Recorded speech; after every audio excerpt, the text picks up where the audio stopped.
বন্ধুরা, আজকে খুবই মজার একটি গল্প নিয়ে হাজির হলাম। গল্পটি হচ্ছে স্কুল জীবনের স্যার আমার সঙ্গে কিভাবে খেলাধুলা করে আমাকে গর্ভবতী বানালো, সেই ঘটনাটি এখন তোমাদের মাঝে শোনাবো। এই গল্পটি যদি বন্ধুরা তোমরা শুরু থেকে শেষ পর্যন্ত শোনো, তোমাদের গলা দাঁড়িয়ে যাবে এবং কি তোমাদের হাত মারতে খুব মন চাইবে। তাই দেরি না করে কানে হেডফোন লাগিয়ে গল্পটা শুরু করি। আমি পুষ্প, আমার জীবনে ঘটে যাওয়া 3 বছর আগের একটি ঘটনা শেয়ার করছি।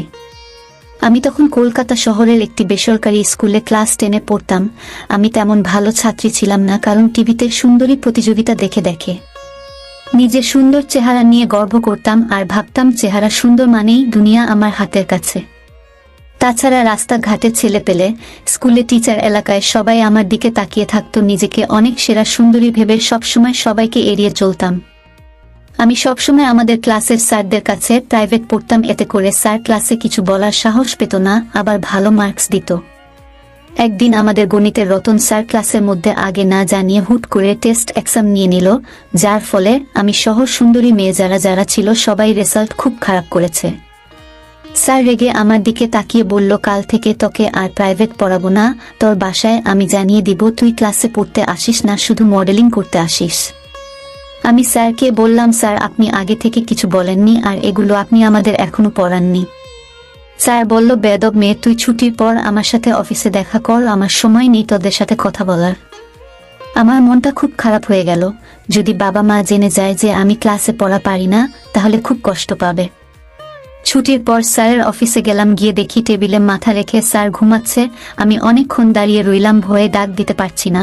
স্কুলের সকল স্যার আর ম্যাডাম চলে গেছে, তবুও স্যার ঘুমাচ্ছে। তারপর আমি ভয় নিয়ে স্যারকে ডাক দিলাম, স্যার আমি পুষ্প। স্যার জবাব দিল, কি জন্য এসেছিস? আমি বললাম, স্যার আপনি প্লিজ বাবা মাকে বলবেন না আমি রেজাল্ট খারাপ করেছি। স্যার বলল, কেন বলবো না? আমি বললাম, স্যার প্লিজ। স্যার বলল, ঠিক আছে বলবো না, কিন্তু তুই এখন অঙ্কগুলি করে আমাকে দেখা। আমি বললাম, স্যার আমি এগুলি পারি না, আর আপনি এগুলি কখনো শেখাননি। স্যার বলল, চল এখন আমার সাথে ক্লাসে গিয়ে তোকে অঙ্ক শিখিয়ে দিয়ে তারপর তোর বাড়িতে নিয়ে দিয়ে আসবো। আমি বললাম, অনেক দেরি হয়ে যাবে, বাবা মা টেনশন করবে। স্যার বলল, সমস্যা নাই, আমি আছি না। স্যারের সাথে গিয়ে ক্লাসরুমে ঢুকতেই স্যার পেছন থেকে দরজা বন্ধ করে দিল। আমি স্যারকে বললাম, দরজা বন্ধ করছেন কেন স্যার? স্যার বলল, কেউ যাতে ডিস্টার্ব না করতে পারে। তারপর আমি বেঞ্চে গিয়ে বসতেই স্যার বলল, পুষ্প বেঞ্চে বসার দরকার নেই, তুই চেয়ারে বস, আমি টেবিলে বসছি। আমিও স্যারের কথা মতো বেঞ্চ ছেড়ে চেয়ারে গিয়ে বসলাম। বসতে দেরি, কিন্তু রতন স্যার আমার উপর কুকুরের মতো ঝাঁপিয়ে পড়তে দেরি করলেন না। আমি বললাম, স্যার কি করছেন এইসব? তিনি বললেন, তোমার অঙ্ক থেকে শুরু করে সবকিছু করে দেবার দায়িত্ব আমার, তাছাড়া কিছু পেতে হলে কিছু তো দিতেই হবে। আজকে আমি তোমাকে আরো সুন্দর হবার রহস্য জানিয়ে দিতে চাই। এই কথাই বলে আর উনি থামেন না, সরাসরি আমারটা চটকাতে লাগলেন। আমি বললাম, স্যার ছেড়ে দিন, এই সর্বনাশ করবেন না, আপনি আমার বাবার মতো। স্যার বলল, 2 দিন পর ডিজিটাল খাবার জন্য, এটা অবশ্যই করণীয়, এগুলি না শিখলে বড় হতে পারবি না। সারাদিন টিভি চ্যানেলগুলিতে এত কিছু দেখিস, তারপরও জানিস না এইসব করে যে গাড়ি ঘোড়া চড়ে সে। আমি বললাম, স্যার আমি বড় হতে চাই না, আমি গাড়ি ঘোড়ায় চড়তে চাই না, আপনার ছেলে মেয়েগুলি আমার বয়সের, প্লিজ ছেড়ে দিন। একথা শোনার পর স্যার আমাকে জোর করে টেবিলের উপর তুলে সব কাপড় খুলে জানোয়ারের মতো করে কুড়ে কুড়ে খেতে লাগলো। আমি চিৎকার দিতে সাহস পাচ্ছিলাম না, কারণ কেউ আসলে উনার মতো ভণ্ড টিচার বেঁচে যাবে ঠিক, কিন্তু আমি কারো কাছে মুখ দেখাতে পারবো না। অতঃপর স্যারেরটা ঠিক আমার মুখটার কাছাকাছি। তার মুখে স্পর্শ করতেই আমার দেহটা সাংঘাতিক ধরনের কেঁপে উঠল। আমি কিছুই বললাম না, কেননা এই মুহূর্তে ভুল নির্ভুল ভাবতে গেলে আমাকে প্রস্থাতে হবে। রতন স্যার তারটা আমার মুখটায় ঘষে ঘষে চেষ্টা চালাতে লাগলো। আমিও কেমন যেন ছটফট করে করে হাঁপাতে থাকলাম। তারপর রতন স্যার হঠাৎ করেই তারটা আমার ছিদ্রটা সই করে বেশ খানিকটা নামিয়ে দিলেন। সাথে সাথে আমি আহ করে একটা চিৎকার দিলাম। স্যার ধীরে ধীরে আমার কলসিতে চাপতে থাকলেন। আমার হাসি ভরা অহংকারী মুখটা আগুনে পুড়ে পুড়ে যেতে থাকলো। স্যার হঠাৎ করে বলল, দেখো শিক্ষা কি জিনিস, খুব শখ তোর পড়ালেখা করা, তাই না? এইবার দেখ স্যার কি জিনিস, তোর ভরা গরম আজ মাথায় উঠাবো বলে সর্বশক্তি দিয়ে চাপাতে লাগলেন। আমিও স্যারেরটা প্রথম তাই ঠিক থাকতে পারলাম না, পিঠ খামচে ধরে চেঁচাতে আর শব্দ করি। এভাবে 15-20 মিনিট পাগলের মতো চাপিয়ে ঠোঁট কামড়ে ধরে বললেন, পুষ্প পাখি আমার এসে যাচ্ছে, আর একটু। আমি বললাম, কিসে স্যার?